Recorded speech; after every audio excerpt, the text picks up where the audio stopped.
good morning. Welcome to TFMS, the Selector Fabulous Morning Show. I'm back again. Got the latest in news, reviews, and the hottest tunes. Trust me. Today, Wednesday, April 28, 2010. I got the news stories right here. Let's get into a couple of these breaking news. It says Coast Guard's officials are considering setting the Gulf of Mexico oil slick on fire as it moves closer to the Mississippi Delta River, which is about 20 miles away from the shoreline. It says officials say it could become one of the worst oil spills in the U.S. history. Moving along, it says Thomas Hagen, the man who admitted his role in the 1965 assassination of the iconic black leader Malcolm X, was paroled Tuesday, April 27, 2010. It says Hagen was freed a day earlier than planned because of his paperwork was processed more quickly than anticipated. According to the New York State Department of Correctional Services, Hagen, who was 69, walked out of the minimum security Lincoln Correction Facility at 11 a.m. It says the facility is located at the intersection of West 110th Street and Malcolm X Boulevard. Ain't that a coincidence? Hagen has been in a full-time work release program since March 1992 that allowed him to live at home with his family in Brooklyn for 5 days while reporting to prison just for 2. Moving along, it says medical tests show Bret Michaels has suffered a setback in his recovery from a brain hemorrhage. Wow. It says test results indicate a setback in Bret Michaels' condition, a side effect from the brain hemorrhage called hyponatremia, a lack of sodium in the body which leads to seizures. It says despite the development, doctors remain hopeful for a full recovery. The rock star, singer, TV reality superstar suffered a massive brain hemorrhage and was hospitalized Friday, April the 23rd. Moving along, it says authorities believe that a registered sex offender who this month admitted killing 2 California teens attempted to follow an 11-year-old girl walking home from school the day before one of the teens disappeared. According to documents filed in the case, John Albert Gardner, seen here, is 31 and pleaded guilty on April 16th to killing Chelsea King, who is 17, seen here, and Amber DuBois, who is 14. He also pled guilty to a charge of assault with intent to commit rape in a December incident involving a 3rd woman. Wow. TFMS, we gave you the latest in news, reviews, and the hottest tunes. Breaking news again. If you planned to go to Cure Beach, North Carolina, that's K-U-R-E, Beach, North Carolina, bring your sunscreen and shades, but please leave, ladies, your thongs behind. It says the Seaside Committee has adopted a zero-tolerance policy on anyone wearing the barely there naked bikini by the shore on their paths of the North Carolina Pleasure Island, just south of Wilmington. It says you can do what you want in your own space, said the Mayor Dean Labeth. But for the public decency, keep it off the public beach. You heard it here. Moving on to Caribbean news. Port-au-Prince, Haiti. It says Laura Silsby, a U.S. woman, is at the center of the major scandal after she and several fellow missionaries tried to spirit dozens of Haitian children to the Dominican Republic border and is to be tried in Haiti, her attorney Luis Ricardo said.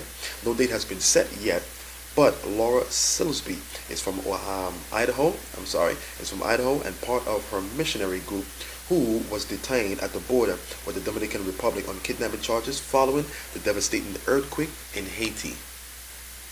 More Caribbean news. St. John's, Antigua, coming from there. Former top bank regulator Leroy King, seen here, has been ordered extradited to U.S. to face charges he helped financed Alan Stafford conceal a $7 billion fraud scheme. Wow. Antigua's top prosecutor said the Director of Public Prosecutors, Anthony Armstrong, said the Chief Magistrate, Ivan Walters, orders King removed to the United States in decision issued on Monday. Armstrong, who argued for the removal, said King has 15 days to appeal to the decision. Coming in from St. Anne's, Jamaica, it says police reported that 4 teens from the parish of St. Anne have gone missing. They have been identified as a 15-year-old Johanna Price of Steertown, 15-year-old Chantel Reed of Wild Cane District, and Yannick Thomas of Mount Edgecombe, who is 15, and 16-year-old Deandra White of Steertown. It says police reported that the missing teens have been reported missing since Saturday. Coming in right out of the United States, Caribbean news. New York, USA, as the island of St. Lucia bucks the trend and harvests strong growth with the United States travel market, tourism officials are welcoming additional JetBlue Airways flight from New York, JFK, to St. Lucia's UVF Airport, almost 2 months ahead of the official start of the summer season. It says St. Lucian Tourism report that the airline, which began service to the island last October, will increase flights to now 3 to 5 per week, starting May 1st, 2010, and will service through Labor Day weekend. Coming in entertainment news, TFMS. This fabulous morning show will bring the latest in news and hottest reviews. Entertainment. It is rumored that the pop star Bobby Brown died on Tuesday, April 27th, of lung cancer.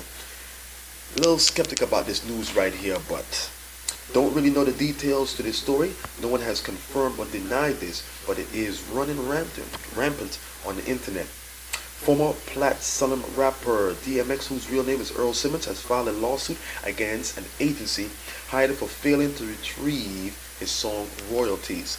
It says the case was filed yesterday, Monday, April the 26th, against Rich Kid Entertainment One, who the Yonkers rapper accused of paying him nothing for popular multi-platinum albums while collecting royalties themselves. In addition, X claims that the company and its subsidiaries made their own side deals with the record label to use his music. Afeni Shakur, the mother of the world-famous rapper Tupac Shakur, it says will appear in court sometime in May after she was arrested earlier this month on charges of possession of marijuana. It says Ms. Shakur was arrested by the state alcohol agents. It says police arrested her on Friday, April 16th, and hit with a number of charges, including felony charges of possession of marijuana, maintaining a vehicle, dwelling or place for a controlled substance, and simple possession of controlled substance. It says Ms. Shakur, who is 63, lived in Lumberton, North Carolina, where she oversees the estate of Tupac Shakur.